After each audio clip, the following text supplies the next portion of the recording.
All right, guys, we are back with another week 4 matchup. This is game 1 of set 2 of our doubleheader. I'm your host, T Pity1, or your chair 1. You got chair 2, Zach Vexel, and Wolfie on production. We've got Ice Age versus Cyberpunk Otters. Ice Age coming off a 2-0 loss to the Calder's Good Boys, and the Cyberpunk Otters coming off a 2-0 win versus Gun Show. What do we think about this matchup, Zach? I think that there's a really good potential that Ice Age is going to come back with a vengeance after their previous week. And we see this a lot of time with sports all across the world, honestly. You get that loss the previous week, the next week you're like, okay, you're in the mindset, you're in the zone. We're going to just come back, we're going to fight back, we're just really going to shove it down the enemy team's throat, and a lot of times we do end up seeing that. Yeah, and as we move forward into these picks and bans on the side of Ice Age, we have a Cronus, Alpwatch, and Pele ban versus on the side of Cyberpunk, we've got Athena, Chernabog, and Ganesh. Them going for more meta picks, while the Ice Age are going towards target bans. Dave. Dava comes in the solo lane for Cyberpunk, a big mage solo fan, so they got rid of that Alpwatch. And they look like that Poseidon that they grabbed first pick will probably be going towards that solo lane. I know Dave loves him a little Poseidon, a little Alpwatch, while that Cronus band's going to be targeting Dead Dank memes. And in response to the Poseidon pick, Ice Age decide they're going to pick up the Sun Wukong for Flabbyman in that solo lane. Safe pick. We saw it banned out last game twice by the Calder's Good Boys versus Killer Kappas. And Nayuki is going to grab a Soul, whom he looked very, very comfortable on the last week. I believe he went 5-3 on that Soul. And in response, Don Zaburo is going to come out in the duo lane for the Cyberpunk Otters. Jacob Frostsoap going to pick that one up. How are you feeling about a Soul into Don Zaburo matchup? Soul into Danzaburo, you're going to get a lot of pressure from the Soul. She has the box potential. She's going to take your tower the moment you turn your back. Danzaburo going to scale up pretty nicely going into the mid to late game. As for these early objectives, though, I'm looking 100% Soul. As for the lane pressure, I'm looking 100% Soul. With this get pickup now that we're seeing, it might diminish a little bit less if the Cyberpunk Otters go for more aggressive support in that role. We could see a little bit more better of a pairing, somebody who can coordinate well with this Danzaburo to just get on top of that soul, force her to into the disapparate, make her use her utility and get out. As for this Sun Wukong Poseidon matchup that we're thinking we're going to be seeing, yes, the Sun Wukong, super safe pick. I say it time and time again. You know, he gets up into the somersault cloud. You're never going to get on top of this god. You're never really going to kill him. Kind of similar to what we saw in our previous set with the Nike. The problem, though, comes when he's matched up against a mage, matched up against a squishy target. Congrats, you took this. I'm going to play it back safe kind of pick into I'm going to shove it down your throat for these first 5, 6 levels of the match. Make sure that you don't get your first item. Make sure that you don't get to your ultimate ability and really just force this Poseidon out of the early game if that Poseidon goes over that way. Yeah, and I will say, we do have a new member in the lineup for Cyberpunk. I know he was in here last week, but Zapkio in the jungle for Cyberpunk, he played mid last week, but he's getting thrown into the jungle this week. Picks up that Maman for himself. Um, Known as a pretty aggressive jungle player, very willing to go on ganks, lose a bit of farm out in order to try and put his side lanes ahead. And I think that might be exactly what you kind of need moving into this soul. Maybe not so much of, oh, he's going to go in there and kill her over and over again, but putting that pressure in those side lanes onto a soul, trying to help out your Danza and not get pressured too much. And as we move towards into these bands, we see a Morgan Le Fay band and a Baba Yaga band. I know Morgan Le Fay is a favorite of Flabby Man, but he's going to be playing in the solo lane. So I don't think Game of Shadows really plays the Morgan Le Fay. And on the side of Ice Age, we've got Yamoja and Agni. Um, Agni, a pretty good mid laner. We don't know exactly who's all going into the mid lane, but we see Yamoja, one of those gods you were talking about. She can put some pressure onto that soul, try and get that lane a little more even. How do you like the picks and bans? I think looking over at the side of the Cyberpunk Otters, I see a lot of scalability right now. I see a lot of team fight potential. I see a lot of objective shred, a lot of objective burn, and the Poseidon Danzaburo combo core, that's just Poseidon plus ADC equals objective go burr. But adding in this Mamonber Jet, now the scalability in the jungle is horrendous. This god, since her release, has been a threat. The Soul Spikes, I've seen more Soul Spikes kills with her passive than I've seen probably kills with this god in general.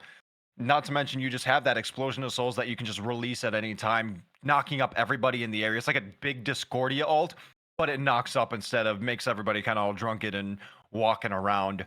Over on the side of the Ice Age, I think I want to see something that can maybe attack one of these lanes a little bit better. Picking up that Thor is probably going to help that significantly. You have that semi-global ultimate. He's going to be able to come in, hopefully towards this dual lane, and give that soul kind of that early lead that she looks for and pressure out some of these purple buffs, get some good invades off, and prevent that side of the jungle from doing what they want to. No early Gold Furies, no early Beacon, no early Pyromancer. I think that's what the Ice Age is looking for with this kind of draft. I just need something else in this fifth slot, I think, to confirm that. Yeah, and on the side of the Cyberpunk Otters, we see the Morgan locked in for Dead Dank Memes in that mid lane. I don't think that I've seen the god this season yet, and it's looking like Rory is going to be hovering the Afro support. I Oh no, never mind. Look, he might be going towards the Horus unless he's just deciding he's going to switch around. But no, the Horus lock in, that's exactly what you said they needed. That lockdown to kind of turn that lane around, the Geb and the Soul versus the Horus and the Danza Burrow. It's exactly what you were looking for. Oh yeah, Horus going to come in. He's going to fracture the soul. Then he's going to updraft. Meanwhile, the entire time you're going to get taunted by the sake bottle from Danzaburo, and you're just going to be in this out of position place where, congrats, you're burning your beads or you're dying. There's no ifs, ands, or buts about it. Geb can only peel so much of it. Sure, you can use your shield on the fracture from the Horus, but as soon as that updraft comes out, you can't really cleanse a knockup. Yeah, and Rory is pretty good on this Horus. We've seen him before. I honestly am liking this Cyberpunk Otters composition as we see Game of Shadows Discordia locked in. I want to say in the time she's played this Discordia, she's 16 and 7, I believe, in the Discordia all season. This is her main god. She's really good at it, and we will see moving in if Ice Age can manage to play through Discordia. I've seen them do it before. I think that that's kind of going to be an avenue that they might want to use this soul pressure, use this Wukong pressure to try and assist that mid lane, even though Discordia isn't traditionally kind of a carry mid laner. Looking at both team comps, we figured out both sides of the equation. Who are you kind of looking for to be a difference in this game, and ultimately who are you liking to win this first game? I really like the overall draft coming out of the Cyberpunk Otters. I feel like they have the team fight potential, they have the objective shred potential, the objective secure potential, they have pressure in multiple lanes. It looks really good. Over on the Ice Age side, however, I do see potential here. I see the Thor making global ultimate rotations into the Soul, who can get some good pressure if you allow her to in the early game. It feels like there's a lack of a physical hyper carry for your mid to late game over on the side of the Ice Age. However, I will say, however, with that Discordia pickup, that kind of changes things. Yes, this Thor isn't most notably a very hyper carry kind of aggressive style pick, but if there's a lack of physical protections over on the side of Cyberpunk Otters because of the double magical carry over for Ice Age, that could very much change things up here because now you're getting Discordia passive on your Thor. Now he's getting more power. Now he's dealing more damage. Now he's becoming a threat. And that just scales up into the late game tremendously. Yeah, yeah. So ultimately, I hate to put you on the spot. I need a prediction for this game one. Who are you liking? Oh, you're gonna do this to me. You're gonna make people hate Yep. me. Cyberpunk Otters. The way I'm looking at the draft right now, I just see so much more cohesion. I see a lot more avenues and options that they can take with this, and at the end of the day, you have this Morgan Le Fay in mid who can just fit any role. Who do I want to switch into? Well, who's ahead? Is it our team? Is it their team? Can I just become a second support? Can I become a second Kraken? Can I become a second Maman Brigitte? Can I just become a second ADC and we're just going to shred this down with 2 ADCs plus Kraken on any objective that we decide to get onto? Or am I just going to become a Geb and peel for my backline? There's the amount of options is atrocious. And I think one of my favorite combinations is Horus plus the Morgan, because what you do is you get, as the Horus, you Horus ult with the Morgan across the map, and then you Horus ult again with your actual Horus even further in, and you're just moving across the entirety of the map with it. Yeah, global ults are such a big deal. There you go. There's a global pressure right there that they have over there. But yeah, I'm kind of agreeing with you. I do like the Ice Age draft. Not saying that I don't. It's mostly a known quantity. It's mostly a known quantity. These are all gods they've played before. These are gods that we've seen them on.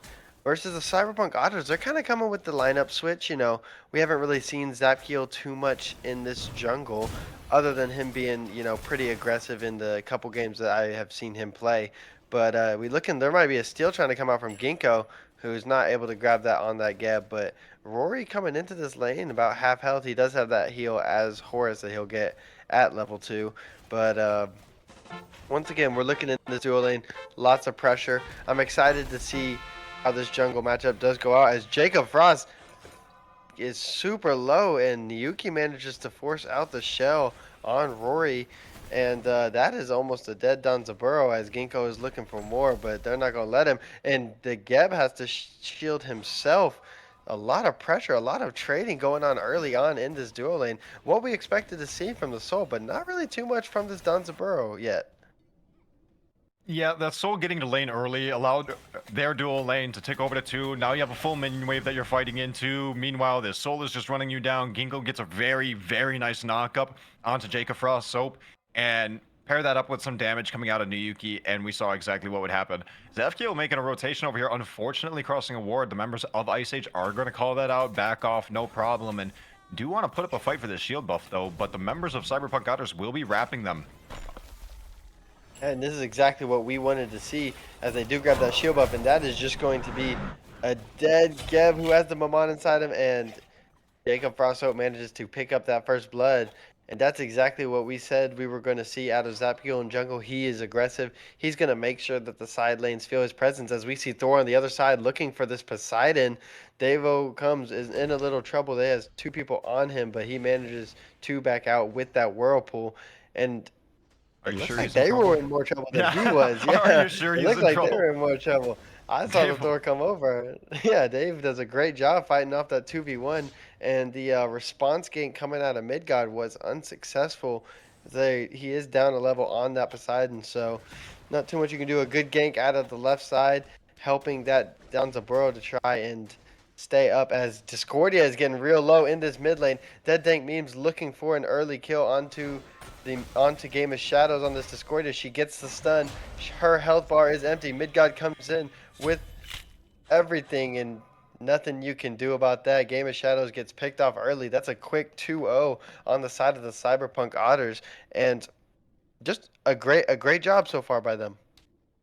yeah, as for the dual lane, the pressure was expected. And what I found very unfortunate was Ice Age recognized the fact that Zafkia was over there with this Maman Brigitte, but they still decided to rotate in and go and contest her on the shield buff. Their minion wave got cleared. The dual lane wrapped them.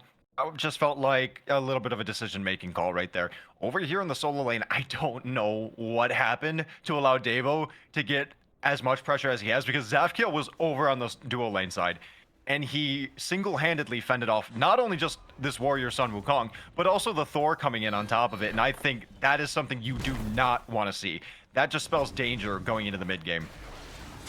Yeah, and down goes Flabbyman. Zefkio, you could see him waiting on that blue, waiting to go in onto this Sun Wukong, trying to get that Poseidon early. And this is kind of the worst case scenario if you're on the side of Ice Age. This is exactly what you said early on that you did not want to happen. You don't want this Poseidon to get ahead of this Wukong. And on this other side, lots of trading going on. Cyberpunk Otters duo lane is a little bit lower than Ice Age. Yuki does have that level advantage on Jacob Frost, so Jacob does have the kill advantage as they even that up. But so far, the pressure from Zap has just looked really good, and it's allowed his solo laner and his duo lane to have that kill advantage, that kill pressure, and already off to a poor start, I would say, from the Ice Age, just due to the fact that Poseidon is a little bit ahead of that Wukong, and this is kind of where the Wukong is supposed to be dominating. You don't want to see an early lead on a Mama Bridget. You don't want to see an early lead on a Poseidon. You don't want to see an early lead on a Morgan. And right now, everything is lining up. The stars are aligning for the Cyberpunk Otters moving into the mid game. Once these objectives start spawning in, look at that. Already a tier 1 tower down, actually, for Ice Age over in the duo lane. Danzaburo forced into the ultimate, and now is going to actually go into the chase down. Ends up finding Niyuki. So low is Jacob Frost. Soap, and is going to get a nice taunt off on Ginkgo. Roy Mercury makes his way on in. It looks like Zapkiel is going to get the pickup over here. But that tier 1 tower did go down for the Cyberpunk Otters. I found that very interesting because it felt like they had all the pressure in the world, and all of a sudden, like I said, during picks and bans, you turn your back on the soul for a second, and there goes your tower. Yeah, unfortunate from the side of Ice Age to not get that pick onto Jacob Frost. So do manage to grab the tower in exchange for their Gibbs life, which I would assume is a trade that you're willing to take. As Cyberpunk Otters decide now's the time to go for that first Gold Fury of the game. 6 minutes in, as the Horus is getting kind of low. Here comes Thor, but they manage to grab that with no ability to contest from the side of Ice Age. As Thor goes up in the air, he is looking for this Horus. He wants this Horus. Can he get there? It's looking like they might just be out of range as he ults in.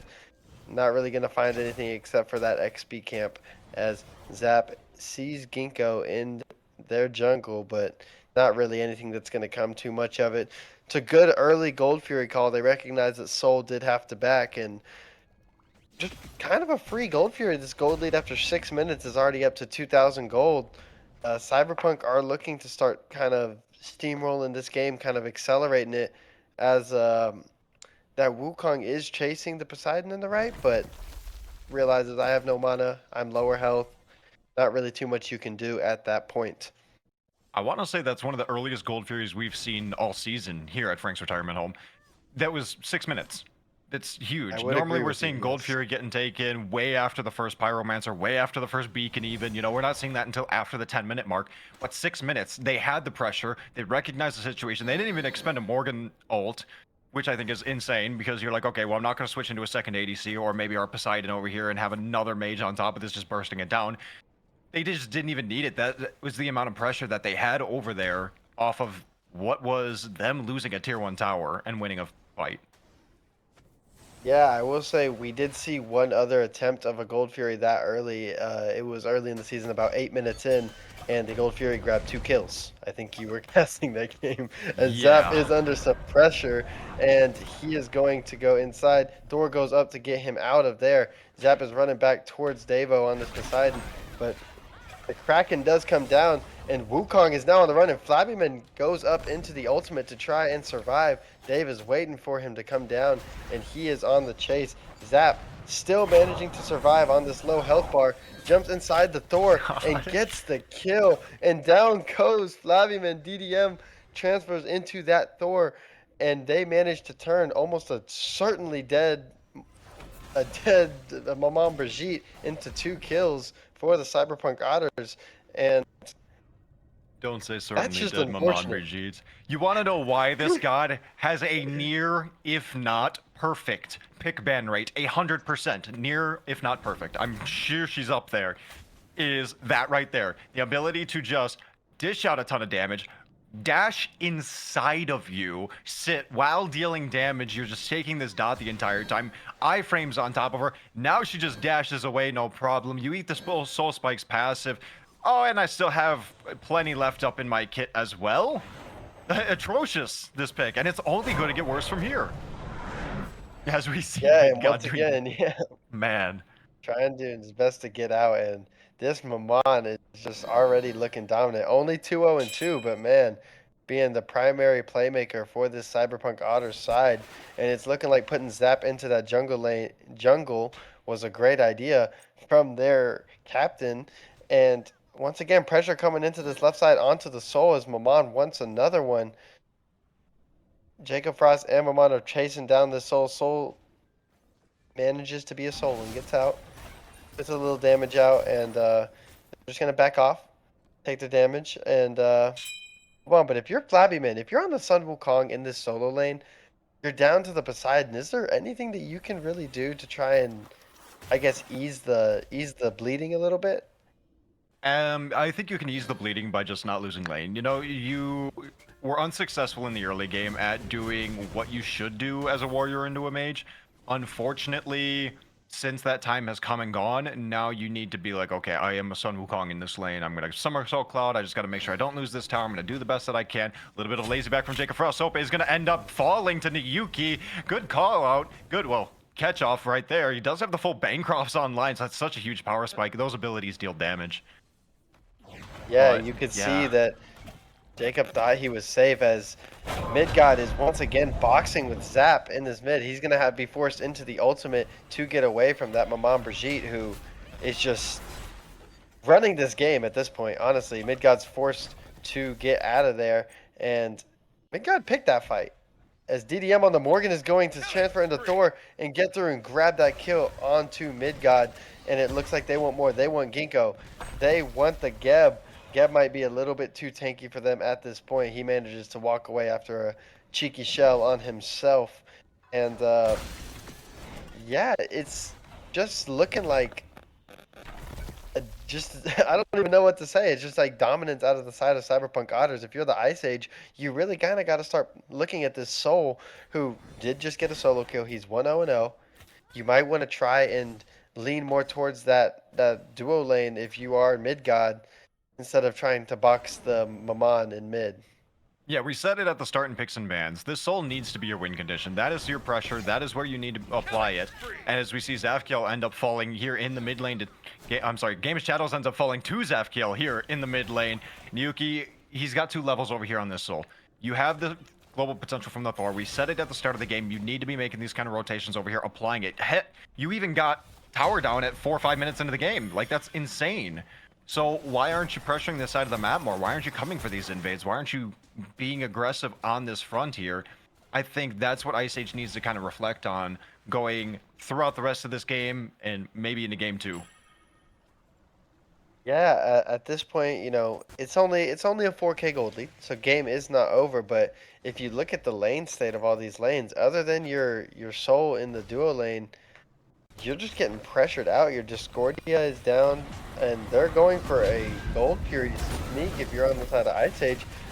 Cyberpunk gets there, forced Thor into the air, but Danzaburo falls to Game of Shadows. I was surprised he survived that long, and Zap is going to have to back out. But they did grab the Gold Fury, I believe, as DDM jumps in onto Midgod, looking for the Thor's life.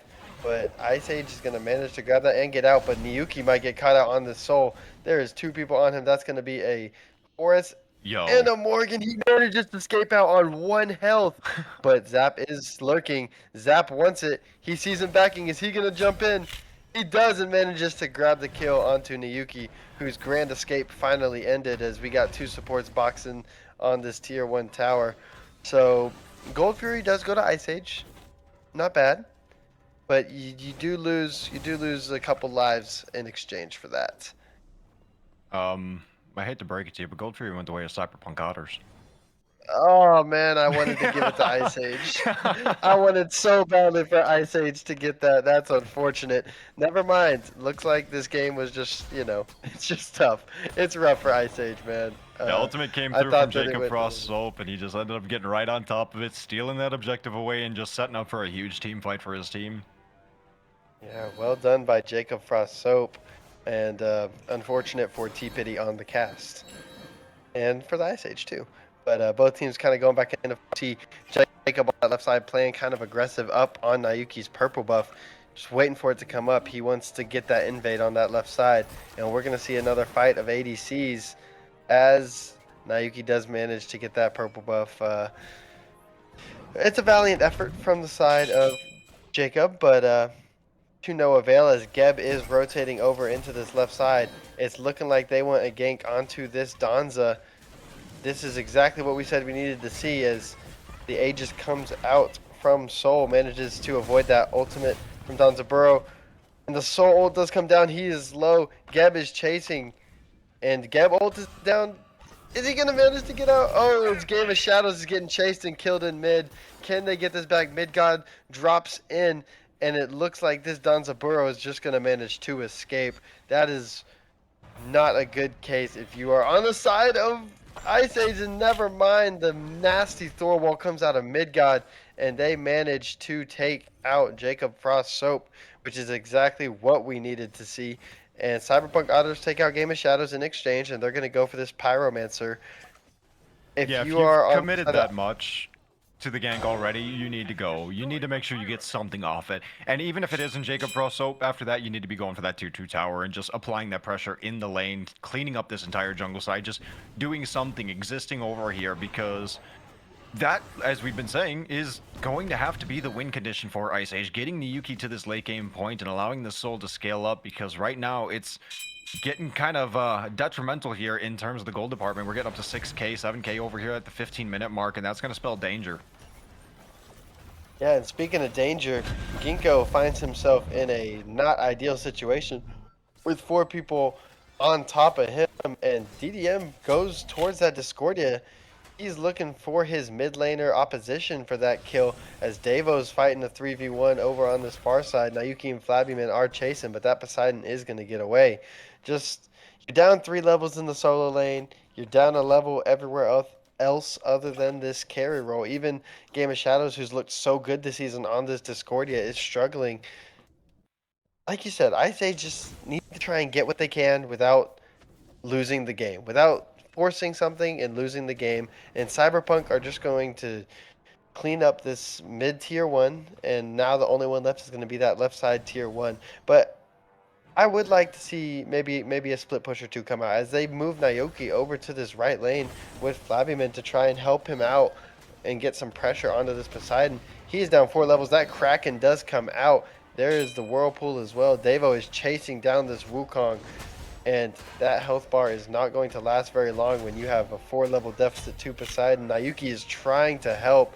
Davo just grabs him, and this might be the life of your soul as well, as Thor does come in and manages to get that kill. Midgod doing a good job of cleaning up in exchange for the Gold Fury on the other side. Zap grabs Game of Shadows on this Discordia once again, and you know, Geb's just fighting a 1v4, not looking too good for Ginkgo, as that kill is going to go over to Dead Dank Memes, and just dominance from the side of Cyberpunk Otters. You see Ice Age pushing down this right tier 2, like you said. No really response from Cyberpunk. Are they going to be able to grab this? Nayuki takes 2 tower shots, and he's going to have to back out, but that Morgan is coming over from the side, changes into Thor. Is he going to be able to grab Nayuki before he backs? He misses the ult! He can't grab her! Oh, that's painful. That is painful.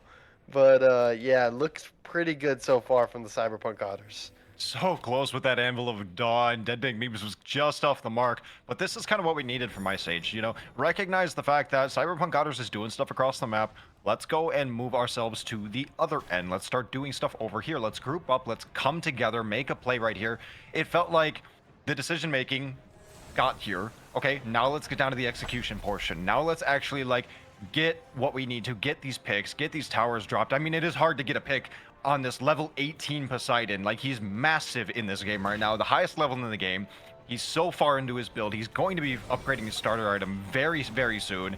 This Poseidon is kind of the shadow of the game right now, putting in work. We've been seeing a lot with Zafkiel over on this Maman Brigitte, but man, a level 18 Poseidon at 18 minutes, he's just so far ahead of the game right now. Yeah, and doing a great job of staying ahead of this Wukong. We said that that early pressure would be rough, as Rory looks like he might have gotten caught out here on this horse, but he's able to fly over to this level 18 Poseidon, who Kraken's in the middle of this team fight. And it's looking like Cyberpunk are going to turn this around. Game of Shadows manages to grab Zap, but they lost Midgod in that fight. And Flabbyman is coming over. Game of Shadows grabs a double kill onto Dead Dank Memes, and it looks like Ice Age are going to try and turn this fight around. Low health bars on both sides, more so on this Ice Age over this fight on Beacon, and it looks like Cyberpunk will end up grabbing that. A double kill over to this Discordia. You got to feel good about that to grab something, even though you did lose the Beacon. And Rory, once again, playing up in that front line, knows he can just turn around and fly right back out. But a solid fight from Ice Age to grab a double kill. Not just getting a double kill, but you're getting a double kill on the 6-0 Maman Brigitte, the 4-0 Morgan, the Morgan, not the Morgan Le Fay. We don't have that in here. Morgan. But, you know, those are two massive shutdowns over here. The two biggest members over on the side of the Cyberpunk Otters, aside from the level of the Poseidon, who just stole the Pyromancer away because Kraken happens. Kraken exists, and that's exactly what you need to plan for. That's rough.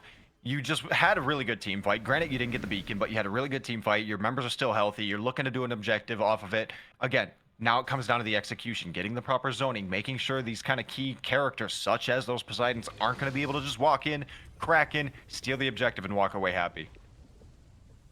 Yeah, and we do see the lead in the carry role has switched as Jacob is now up to 2 levels on that soul, the person who we wanted to see them play through. But that Discordia does manage to even it up with this the Morgan on here, and Dead Dank Memes is running through the enemy jungle, not knowing he's got 5 people coming his way as this Fire Giant pool is starting, but it could be a bait as Ice Age, all 5 members are here, and they are here for a fight over this Fire Giant.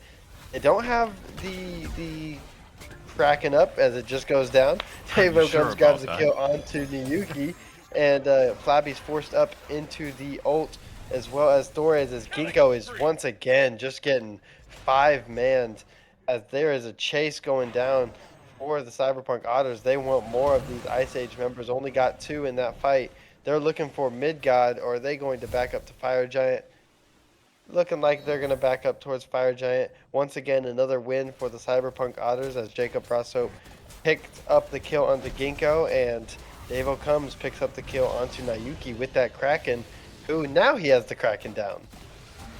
Yeah, but you gotta think, that's a 90-second cooldown on that Kraken, and my man has 40% CDR between the Breastplate, the Pythags, and the Genjis. That thing is going to be up so fast.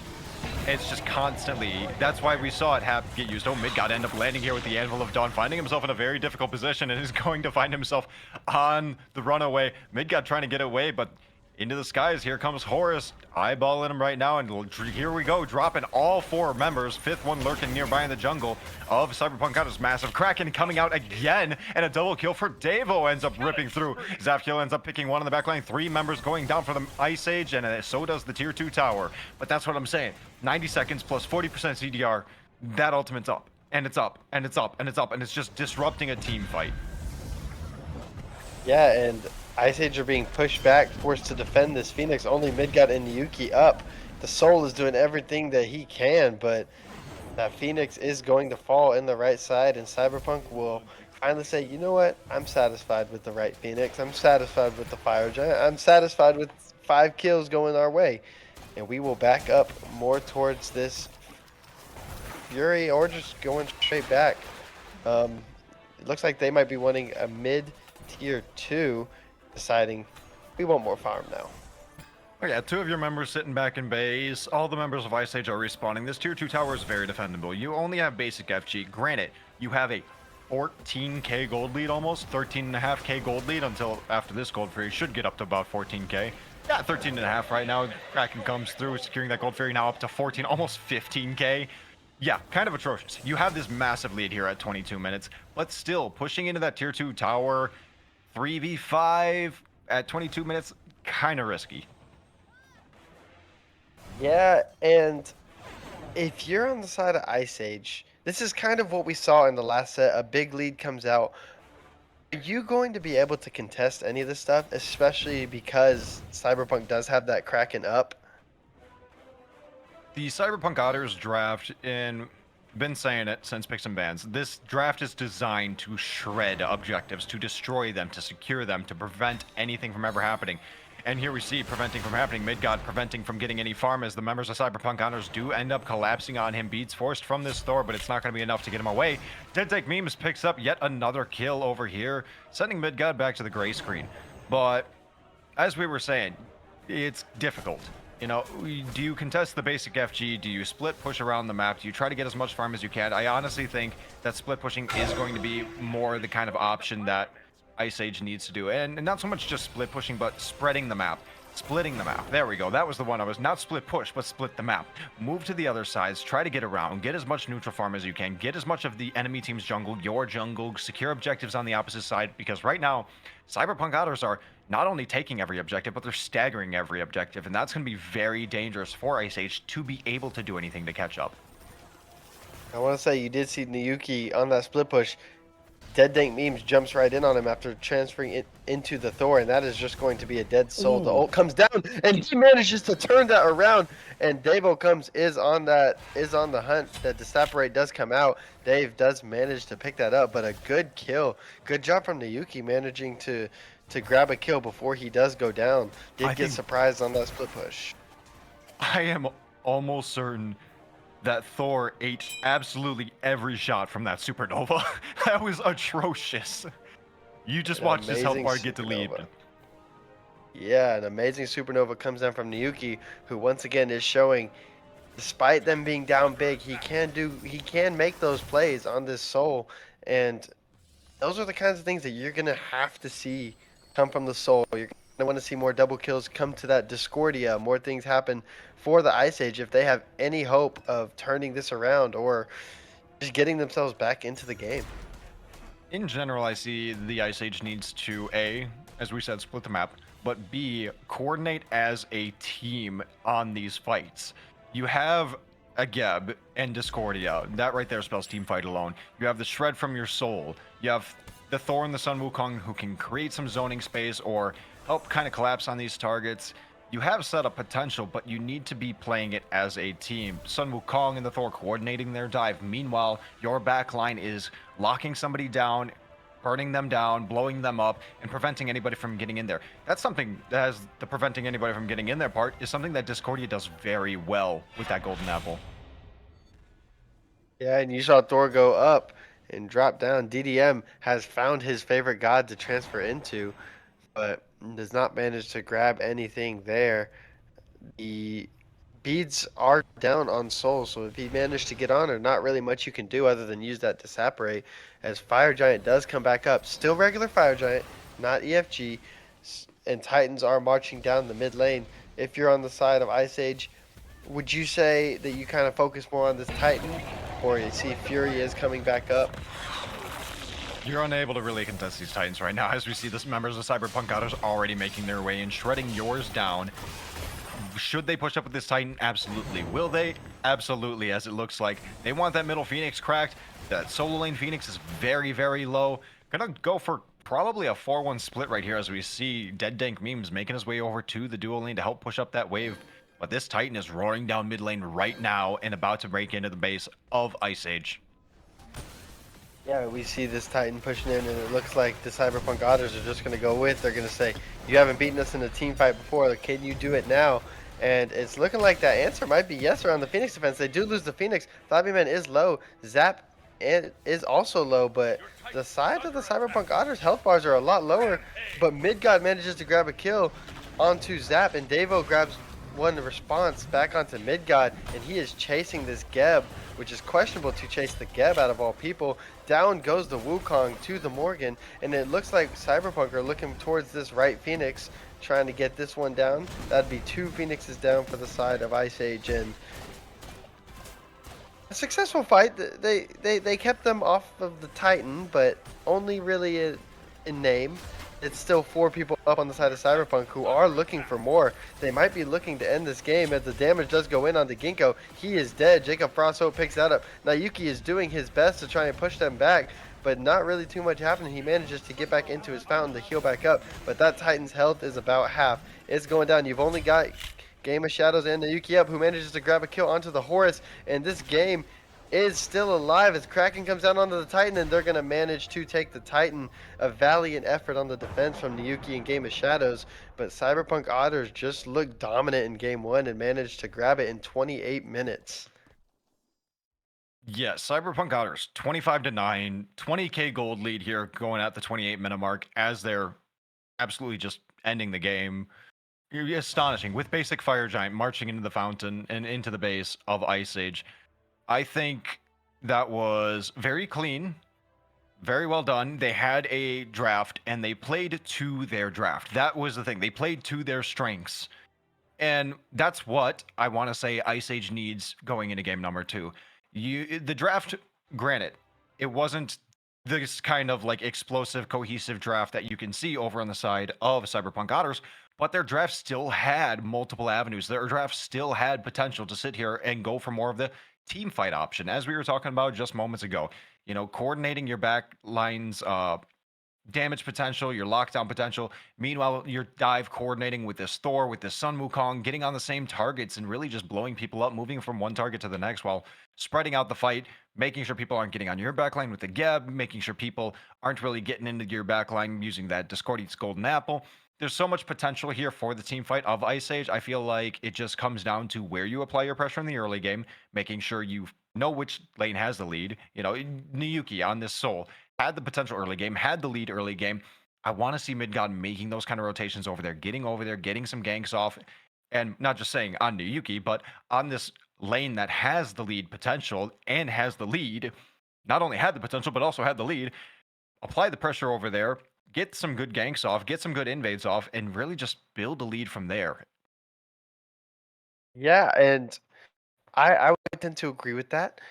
I like the way that both teams played. I'll say Nayuki played very well, but I would like to see some more pressure moving into this game too on that duo lane. But that'll be the end of our game one. We'll see moving into game two. Can Cyberpunk Otters come out and repeat that dominant performance, or will Ice Age make some adjustments, switch it up, and send this to a game three? We will see you in a few minutes to find out.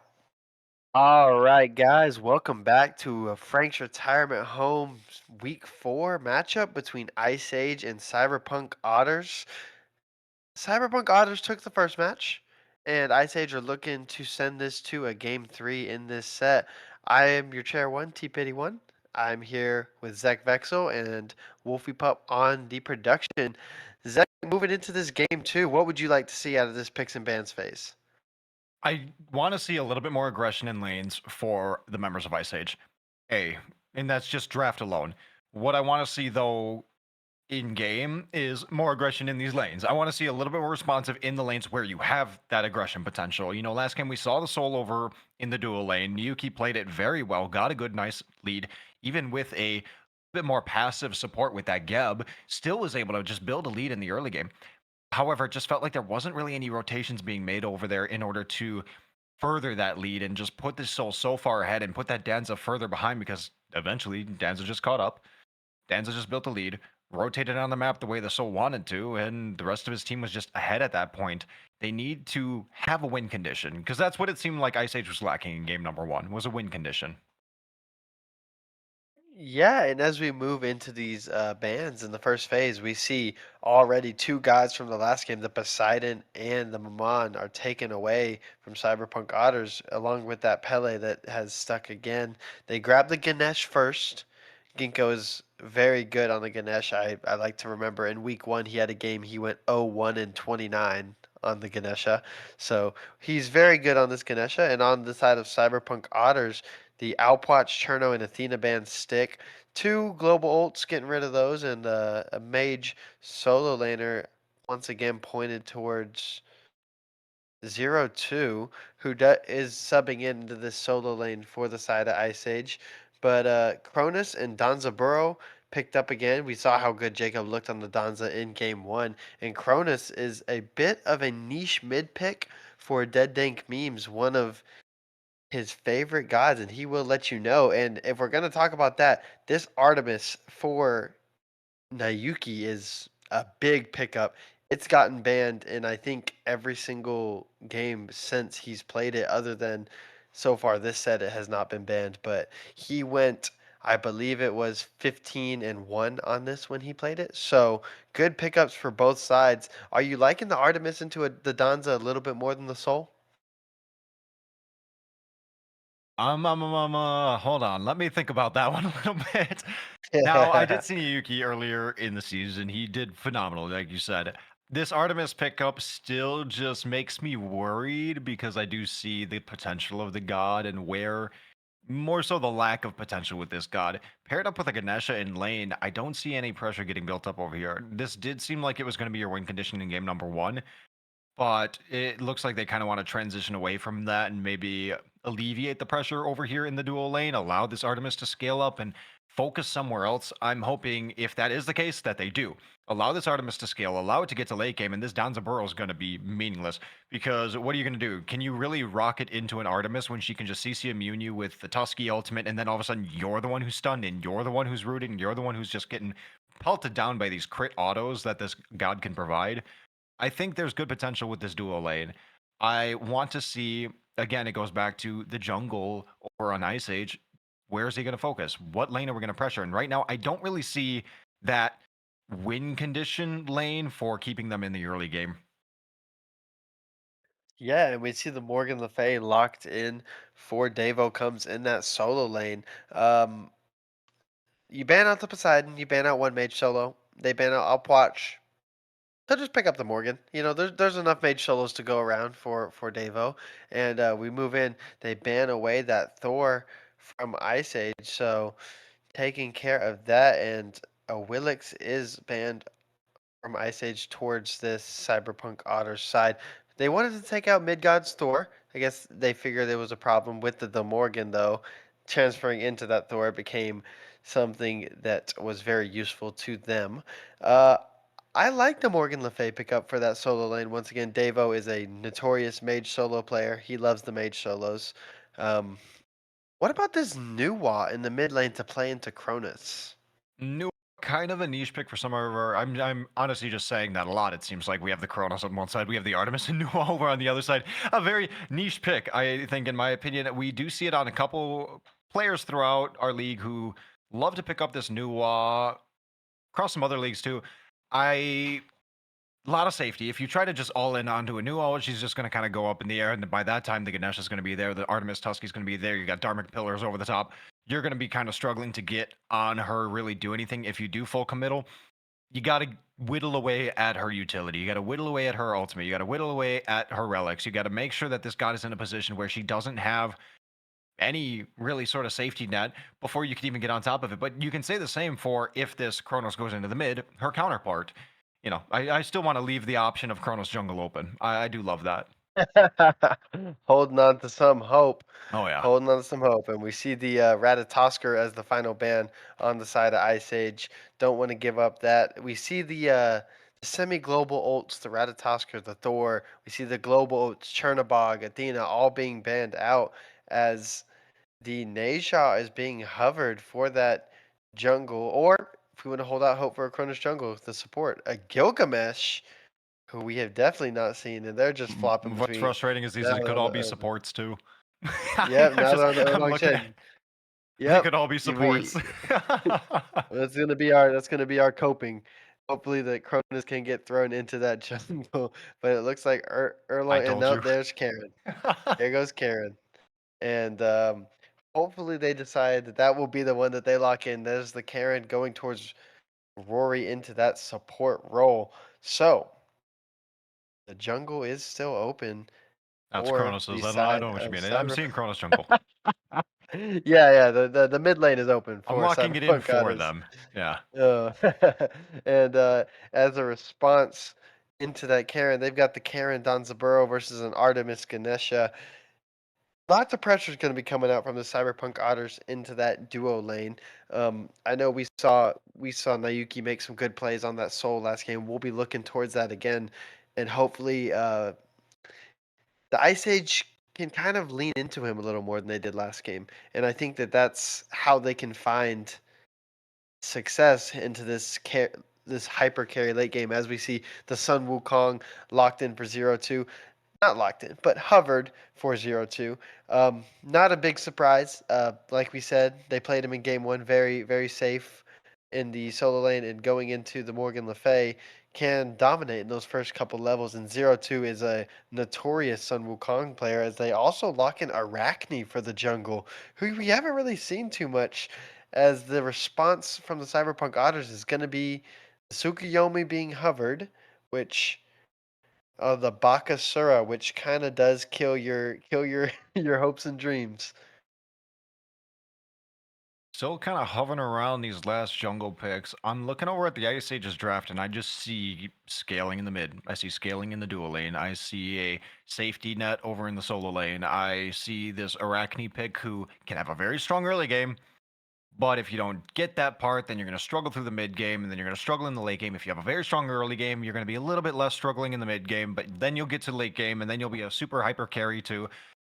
Can they get to that point though is going to be the question. Can they sit there and apply the kind of pressure that they need in the early game? And it looks like Kali is going to get locked in over for the Cyberpunk Otters, another one who can just kind of take command in the early game, scale to the late game super hard, auto attack jungles. It looks like what we're going for. Yeah, and like you said, on the side of Ice Age, they're looking for this Arachne to kind of bridge that and get this comp into the later stages of the game where an Artemis, where a Nuwa is going to start trying to trying to put out more damage, trying to just get there is going to be Ice Age goal. Get there without being in too much of a deficit. While on the side of Cyberpunk Otters, they're going to have a little bit of pressure early on. We will see if they can transition that in. It's going to mainly come down, I think, to the play of Midgod in that jungle early on, trying to keep that game from getting out of hand. And the $1,000 question, I think, is will Nuwa be top damage? It's just got a 4 button. It's perfectly reasonable in my opinion. You just kind of press forward, hit everybody. I love the ability to just you build Divine Ruin and you apply anti-heal to everybody. I think using it more to initiate fights is significantly better than using it to close out fights and just kind of pick off people who are staggering around. There's so much potential with the Nuwa pick if it can get to that point in the game. I keep saying that about the Ice Age draft, but it really does feel like if this god can get to the game, if this god can get to that point in the game, they're going to really need to play this early game safe, not lose too much in the mid, not lose too much over in the dual lane, allow these mid and side lanes to really just kind of exist and get over to the late game. I'm almost wondering if 0-2 on the Sun Wukong is going to make some kind of rotations across the board and kind of help build some pressure. Some early rotations from the Sun Wukong would not hurt, Yeah, and I'm other going than to him. throw this back over onto you onto you again. Um, I need Hold a on. pick. Before you say that, I'm going to throw it onto you. Who do you think is going to take this game number 2, judging by drafts alone? Judging by drafts alone and judging by team comps, I like the Ice Age, and I want to see Nayuki have this game on this Artemis. I want to see the Tusky come out and do some damage. I'm going to go for the Ice Age to win this game too and send it to a third game, and we'll see where it goes from there. And now I get to throw it back to you. How about yourself? And just like you didn't give me an answer in game number 1, we're going to move into game number 2 of Ice Age versus Cyberpunk Otters. See All which team right. comes out. Will Cyberpunk put it away in 2, or will Ice Age take it to game 3? Okay, I see what you did there. We will see if Zap can come out with that same aggression that he did in the game one and really look to push that advantage in the side lanes. Try and get this Morgan Le Fay ahead again. Try and keep this Artemis down for as long as possible because once that Artemis starts getting up, you don't it's not too fun to play against. And if you can get Davo comes ahead, we saw what he could do with the Poseidon. Not saying it's going to be the same exact thing with the Morgan Le Fay, but you never want to be behind to a mage solo, especially if you are the Sun Wukong. I have a huge love-hate relationship right now with these both assassins going on here. Picking up this mannequin scepter. Um, will it work for these individual gods? Yeah. Is mannequin scepter a fine item right now? No. But I'm not saying there isn't potential for this item. There's so much ability to just get on top of somebody, start autoing them down, and we know that is exactly what Arachne wants to do. She wants to just kind of tie you up with those webs and really just hold you in one place, meanwhile pelting you with these auto attacks. A lot of potential there. I recommend cooking, get a little bit of a recipe, that might help, but But there's potential with this Mannequin Scepter. Over for the Kali, kind of same thing, except I expect a little bit more of a bursty style Kali build. Instead, it looks like she's going to be opting towards a katana, maybe towards a golden blade, and I'm not really sure that fits the Mannequin style. Yeah, definitely cooking would help. Midgod decided that he did not need to get in the kitchen today, as Kali is looking to come over onto these mid rights and looking for a quick pick onto Midgod early on. As is Midgod gonna be able to get away? He does, and Kali is chasing in hot pursuit. Cronus looking to meet him in the middle, and that is going to be a first blood for the Kali. Midgod gets found out on that Arachne on those mid rights. Good response from Cyberpunk Otters. Good seeing the health bars and trying to get that done. Not really much you can do if you are the new wall. And now Cyberpunk's gonna go grab those left mids. Good surprise, I guess, by Cyberpunk, kind of catching Ice Age off guard, getting a little lazy with their collection of the camps as we see pressure coming down onto this duo lane like we expected. That Charon swimming around, doing his damage, doing his Charon things. But solid start, amazing start for the Cyberpunk Otters. Yeah, you pick up that kill over in the mid. You're putting this Arachne behind in the one point in the game where she really needs to be ahead, and you're giving this Kali a lead in the one point you don't want a Kali to get a lead. You know, she's gonna scale up to the late game regardless, but if you allow her to get there any earlier, congrats. Now you have this unkillable threat who's just pelting you with auto attacks, chasing you down, and then all of a sudden you go and you're like, guys, I got her, I got her, I got her, and then she just happens to get the last hit on her mark and resets her health bar back to full health, and then you think you got her next time, and then she just presses her ultimate, and now she has immunity frames. There's so much that this god can do that you don't want her to get to late game, and she's going to be taken over to 5 relatively soon. Yeah, and once There it is again with in that. this solo lane, we see the Sun Wukong being pushed back into tower. Lots of pressure coming out of this Morgan Le Fay. It's that's not exactly what we expected to see. You said you like to see this Sun Wukong come out aggressive against these mage solos, try and keep them down. As we see 0-2 just now take over to level 5 at about half health. Maybe a little more aggression in that solo lane, even though the Morgan Le Fay does do good damage. It is tough though. Now that you are both at level 5, she does have that ultimate up. Yeah, Morgan Le Fay 2 is not one who's too easy to go on, but we're going to hold that thought as Rory Mercury Simp is kind of dashing in here and just going to get a little bit of poke over on the duo lane. Back to what we were saying, though, the Morgan Le Fay of the mage solos is one of the more difficult ones to get on top of. Sure, Raijin can dash away, sure, Poseidon can cripple you, but the Morgan Le Fay is going to knock you up, and then she's going to fear you, and, you know, a Sun Wukong who wants to get on top of somebody really struggles with that, as any assassin would, any warrior would. You want to get on top of this character, but she is quite literally the anti get on top of me, the get off of me pick over for their mages. Yeah, and as we see Game of Shadows getting picked out by this Dead Dank memes, she is very low health on this new wall, and Kali is creeping around, looking like he might want to jump in, but Zap decides that he is all good on that, forcing Game of Shadows to stay back as he blinks in and picks up that kill onto Game of Shadows. That's going to be 2-0 for the Cyberpunk Otters and 2-0 for the Kali, as there's a fight over this shield buff. Rory is getting kind of low. Midgod not able to pick up the kill onto that Charon. Looking for the response out of the Ice Age jungler, but not really there. No damage onto that Charon. Maybe wanted to go onto the Danzaburo instead, but another solid play from Zap. Yeah, making his way on over, and it looks like here comes the Strix. Rory Mercury Sim, seeing if he can get a little bit of damage off. Maybe thought he was going to have some follow-up from Jacob Frostsoap, but Jacob Frostsoap just kind of happy to clear the wave, it would seem. Yeah, well done by Nayuki to manage to dodge that.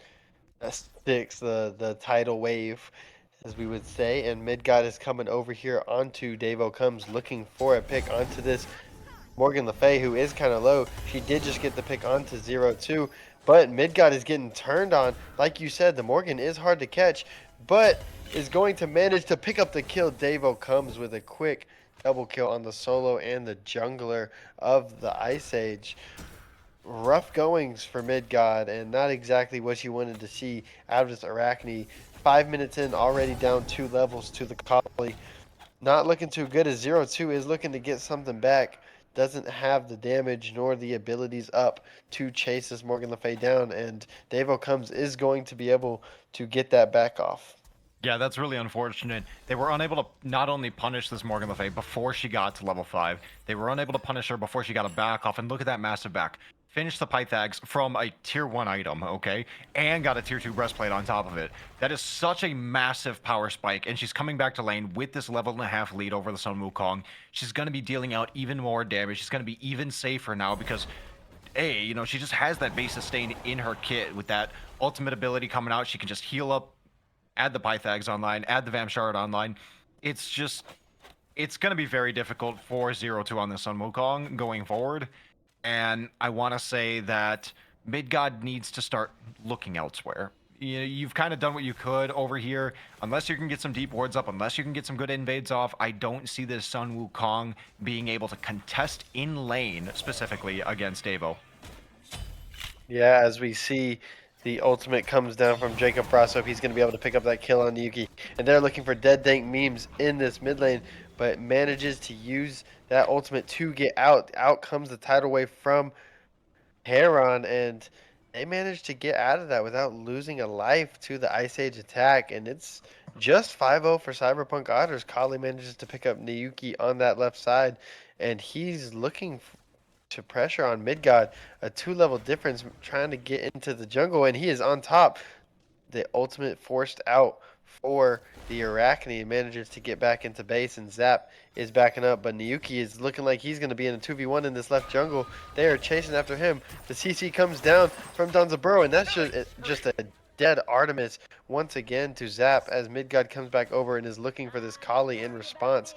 The jump is out, and Arachne is just running after this Kali, and that is just going to be a dead Kali in the favor of Midgod, finally managing to get that shutdown onto Zap. And big plays, very aggressive coming out of the Kali on the side of Cyberpunk Otters. And Midgod is just not looking great in his early game, and right as I say that, he's going to grab that kill onto DDM. A quick 2 kills for Midgod as they are looking for the Charon, who might just be too tanky as Ginkgo is chasing. But solid play from Midgod and manages to even up the levels, but finally they're able to punish that aggression coming out of the Cyberpunk Otters jungler. Yeah, Zafkiel was getting really aggressive over here in the jungle of Ice Age, walking all the way up to the duo side speed buff. Midgod was a little bit fearful for his life for a moment, but once he realized his team was on the way, he had no issues there. Now, he does have that Vital online that is going to give him that increased attack speed. It's off of his healing, which is very nice. But I see a Shadow Drinker over for this Kali, and I find that very interesting. All the way into the second item now, but didn't have that Hydra's completed at the time period, but a little bit of a gank as we hold on real quick. As Davo comes and now become the target of Midgod and 0-2. Somersault Cloud goes up the Sun Wukong, and Midgod is chasing down this Morgan Le Fay. Her ultimate is down. They're going to get good damage off, but here comes Zafkiel, ends up picking up one, chasing down the second. Midgod and 0-2 both falling, and a double kill goes the way of this Kali. She's right back in the game as if nothing ever happened. She got that full Hydra's online, and man, the auto attack cancel potential from this god is just atrocious. Has the flat pen from the Shadow Drinker, has the percentage pen from the Hydras, plus the auto attack cancel potential, movement speed. She's going to be moving around this map and being an absolute threat going into this mid game. Yeah, and manages to grab that double kill real quick. You did see the Karen ult come across, very effective from Rory. Good ult, and good plays from Zap, just showing that same aggression, like we were saying, managing to keep his solo laner alive and managing to keep himself with that 2-level lead. It was finally looking like Midgard was going to be able to even up that advantage, but not didn't work out. But it was a good attempt. Like you said earlier, that Morgan is just going to be a tough gank from this point on, as Niyuki is taking a lot of damage from Jacob Frost. So he uses the Tusky to get away, and Niyuki is just getting pressed out of this lane, like you did say in the draft.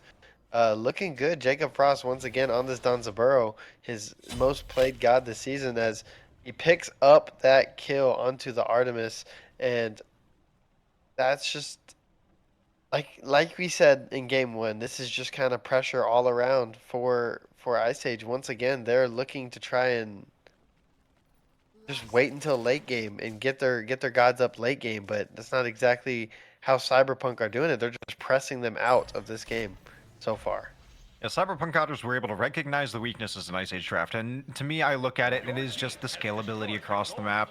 You got the Sun Wukong over in the solo lane, who's not so much scalability, but more so that safe solo laner sits back, kind of doesn't do too much.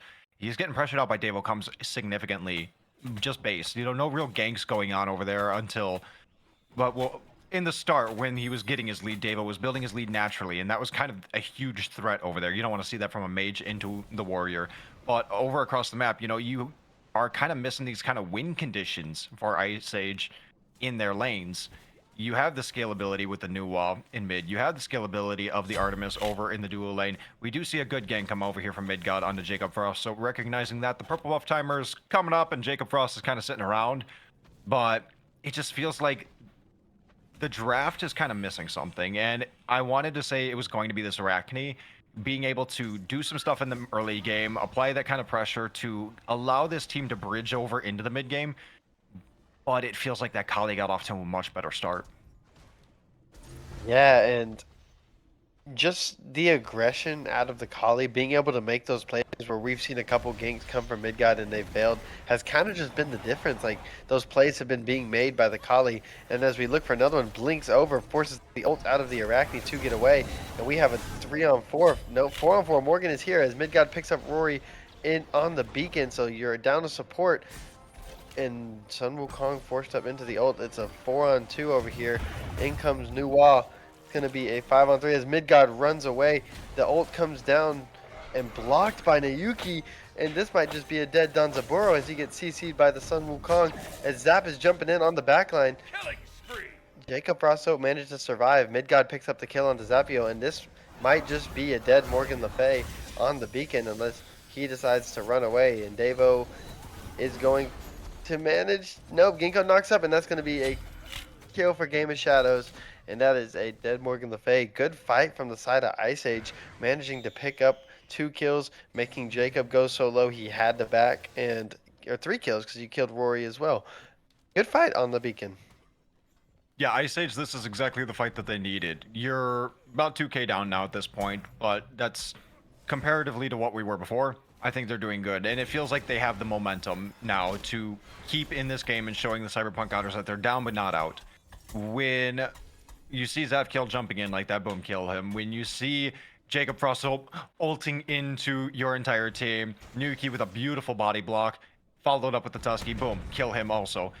And then I just want to point out, when you do see Davo coming in here, 0-2 versus the Davo poke war that we saw, it felt like Davo was not taking any damage until that Nuwa showed up.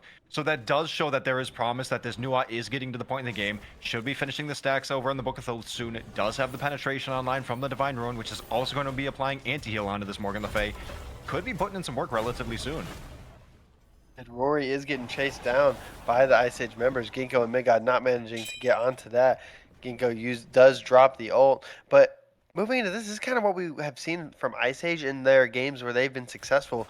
You've kind of seen Game of Shadows doing a lot of damage to these people, and as I say that, Game of Shadows is getting jumped on by Zap, and he is running away as fast as he can. The Arachne jumps down using the ult, and Kali is running, but Morgan Le Fay is there. Davo comes is there, and here comes Dead Dank Memes, and we have a 3-on-3 in this right side. The Arachne is getting pushed back by the Morgan Le Fay, and Zap uses the blink to get away. Zero forced up into the ult, and Artemis is over on this right side. They're looking to collapse onto this Morgan Le Fay. Dave might have overstayed his welcome as he is getting a lot of damage down onto this Arachne. The Tusky does come out, but does not hit the Morgan Le Fay, and there we go. Nayuki manages to pick up the kill onto Davo comes in that solo lane, but you're letting that Danzaburo free push down on the left side. A good pick, and it looks like Ice Age is going to transition that into a Pyromancer. So solid plays from Ice Age. They were down 9-2. Things did not look good, but it got stolen, didn't it? Not It like got stolen. this. Not like That's unfortunate. this. All right, time to That's the remove Karen second. from every game. Yep. That's the second Karen Pyromancer steal we have seen today, and that is just unfortunate. So Cyberpunk Otters grabbed the Pyromancer, they grabbed the Gold Fury, they had the Donza free pushing in the left lane, all for the Morgan Le Fay's life. Pretty worth it if you ask me. Not like this. I can't. I'm just mad. It felt like Ice Age was doing good. They were making a comeback, and they were making a comeback more so in the fact of, as we said, they're gaining kind of stability. It felt like they had the potential to kind of match the pressure that Cyberpunk Otters were doing. They were down but not out. They were getting involved. They were able to contest in these fights. But you lose the Gold Fury, you get the Pyromancer stolen out from underneath you. It just feels so. What's the word I'm looking for? I don't want to say demoralizing because that feels a little bit too excessive, but man, it really just is a bummer. No, yeah, it's gotta hurt, especially when you see that gold lead. It was about 2K, and now it's up to 5 as Midgod falls again. Two dead dank memes on this Cronus, and we will say we did like the Arachne pick. Midgod has not looked the most comfortable on it, as Zap is in his jungles taking some camps away. Ginkgo applying a little hit does manage to pull the beads off of the Cronus, which is good, but hasn't looked too comfortable on this Arachne. As we got a fight in the left lane, the Tusky comes out, and the Nuwa ult does as well. Here comes the ult from the Donza Burrow, and Niyuki is hightailing it out of there, both on low health. Here comes Game of Shadows over, but Jacob Frostsoap is long gone by this point. Solid little box. Niyuki trying to make some plays happen. As we see 0-2 low in this right lane.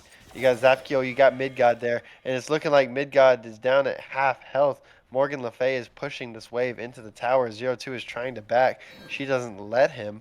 And there might be a skirmish over in this right side. If this Artemis has rotated over, the Donza Burrow is still on that left side as we see the ultimate come down from Karen, the tidal wave. And Zapkio jumps in onto this Arachne. Midgod is at almost no health, uses the ultimate to get away, and Sun Wukong forced up, jumps down onto this Morgan Le Fay, misses his big wavy stick. and Did you just big just, wavy stick? yes, I just said big wavy stick. Big wavy stick, yeah. And yeah, they're both gonna back us. Yeah, that one's not getting I laid just down. completely lost. I completely lost the name of the ability. and we see Cyberpunk Otters moving towards the beacon. The cudgel? the cudgel, my friend. The big wavy cudgel. the big wavy stick coming down, and Beacon going down again. On that note, Beacon going down yet again. Oracle's in favor of the Cyberpunk Otter is going to be setting up for this next Gold Fury Pyromancer spawn since they spawn at the exact same time. And yeah, Cyberpunk Otters are looking to group around that as we see two members of Ice Age over on that left side versus just the Dons for Cyberpunk Otters. Looks like Midgod has decided to go over there. I'm going to go farm up. We do see a 2-level difference in the carry lane in the favor of the Donzaburo. And it's just level difference in every single role for the side of Cyberpunk Otters, and we see a 6K gold lead. If you're on the side of Ice Age, what are you looking to look for to try and get into the game again? I'll be honest, I don't think they're very much out of the game. It's 5-6K. It doesn't feel like the Cyberpunk Otters have had such an overwhelming pressure lead as they did in game number 1. It feels very contestable. Objectives feel very contestable so long as we look over on the Gold Fury side, the members of Ice Age don't find themselves getting caught out because we do see 4 members of Cyberpunk Otters collapsing on the 2 from Ice Age. They're going to end up just having to back off right here and going to end up losing a Gold Fury as a result if they're not too careful. Gold Fury is picked up over here by the Cyberpunk Otters, getting down to about half health. Very healthy, very strong members over here from the Cyberpunk Otters. They will pick up that Oni Fury, and here comes the team fight afterwards. Jacob Frost so popping both relics, but still falling to Game of Shadows. Midgod ends up finding dead Dank memes and some low health targets over for Cyberpunk Otters. Zapkill jumping on into Game of Shadows, forcing the Aegis out of Game of Shadows, but the ultimate is expended from Zapkill. Blink gets used up by this Kali, and Yuki is hot on the chase. Running him down over here into the dual lane, is able to get the jump away, no problem. Should be away at some safety, but there are still 2 members of the Cyberpunk Otters sitting behind.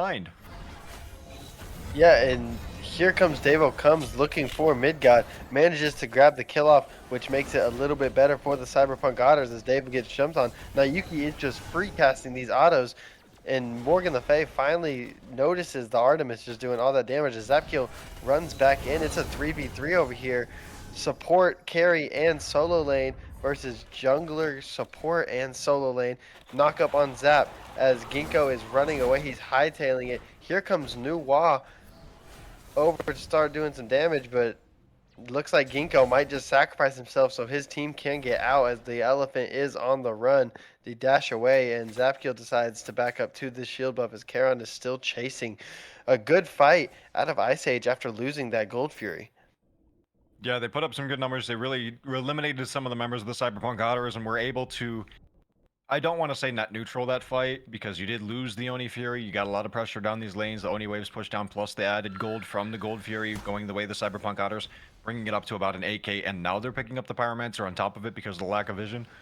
You still got some good picks, though, and that's going to allow some of this XP lead to kind of just close up ever so slightly. And that ever so slightly is going to help as we transition into the Fire Giant fights. Yeah, we're down about 8,500 gold as both teams are kind of grouping more towards that Fire Giant. We see Artemis getting the back end, Cronus moving more towards this left lane, probably looking to push that wave as Jacob Frost Soap has been caught out by Midgod, but his team is there to help, and now Midgod is in a chase away. He's got 4 members chasing him down as the tidal wave does come in. The blink to avoid it of Midgod, and that is good. Looks really good for Ice Age. Midgod forced to use Relic and Ultimate to get out as Cyberpunk Otters decide that it's time for them to start this Fire Giant. They're backing up towards it. You have 5 members of Ice Age moving in for this as Niyuki picks up Dead Dank Memes on this Cronus early on, and that might spell the end of your Fire Giant attempt. If you are Cyberpunk Otters, that's some low health bars, and Ice Age may come in and try and steal this as they manage to grab the Fire Giant. 0-2 grabs Jacob Frost Soap. Zapkill jumps out, and it looks like the rest of them are going to manage to get out as 0-2 is on the chase.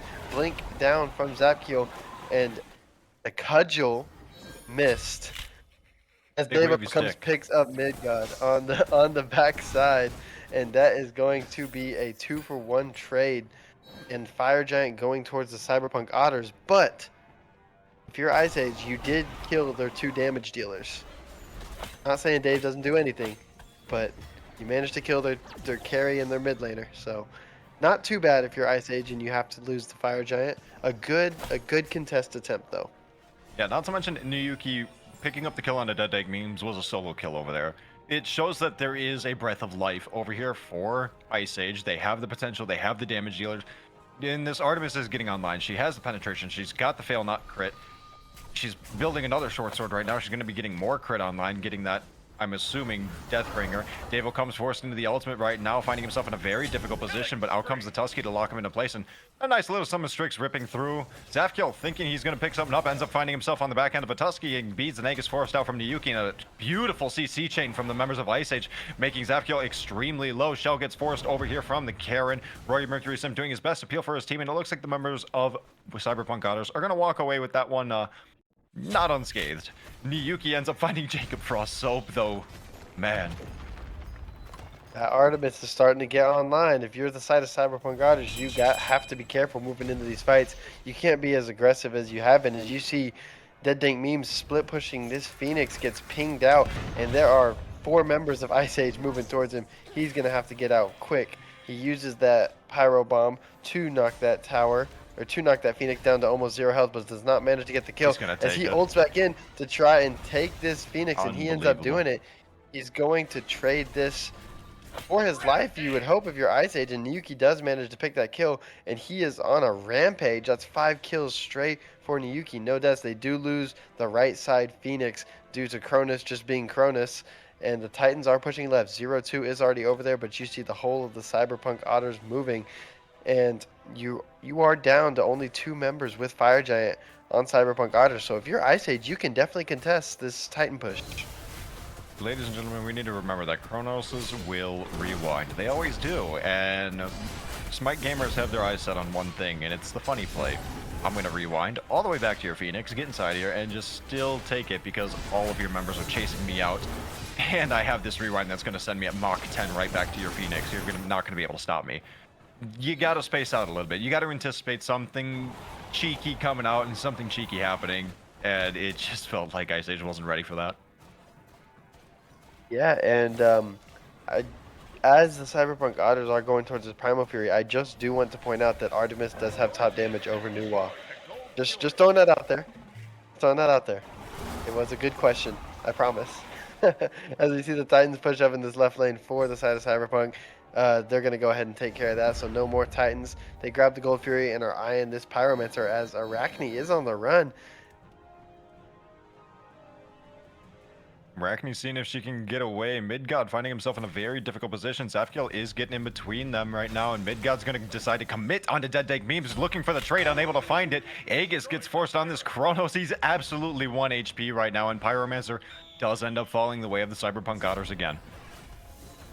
Yeah, and you see Artemis pushing over in this left side as Devo comes, does get found by three members of the Ice Age, but not really too much damage there to tank him down, and Devo just walks out. He's still above half health as Cronus is pushing this wave in the right, and he is still low. If I am Midgard, I am yelling my team, go take that Cronus out. He is on no health, but Cyberpunk Otters is deciding to push in through this mid lane while Cronus pushes waves onto their Phoenix, onto their Titan, and back goes Game of Shadows to try and grab the 0-2, is over there, manages to use the cudgel and take Dead Dank Memes out as Zap comes over for the one-on-one onto this Sun Wukong, picks up the kill. That's 7-2 on this Kali. Jacob picks up Ginkgo, and there is only Midgard and Game of Shadows up as Nayuki is pushed up into this left side.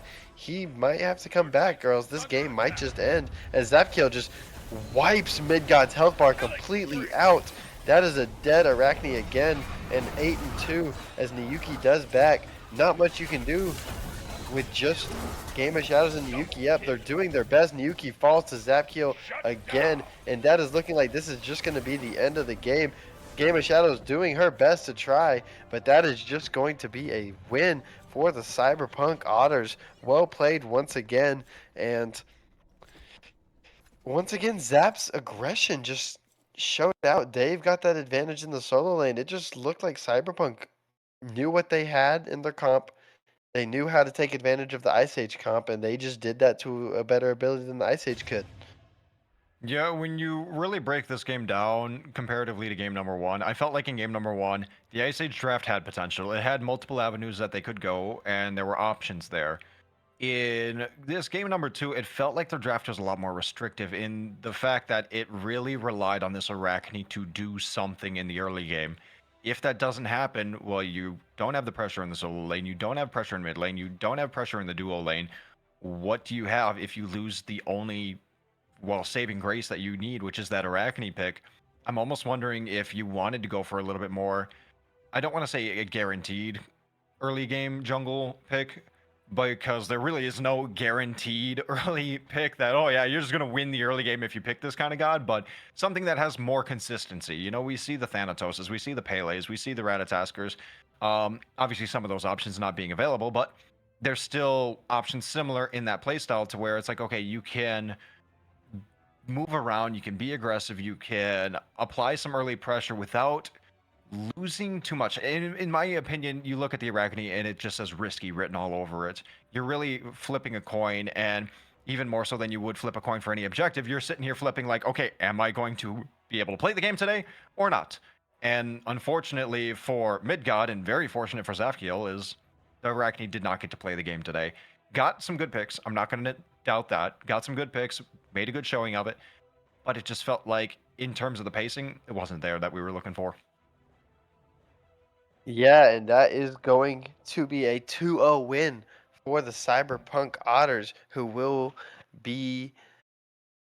I don't know exactly who they're facing off with. I know that Ice Age will be playing against Killer Kappas, but that will conclude our doubleheader for this Walker Division games. I've been your chair one, T Pity one, and I've been here with Zach Vexel and Wolfie on the production. And thank you guys for listening. We got a Canes game coming up next.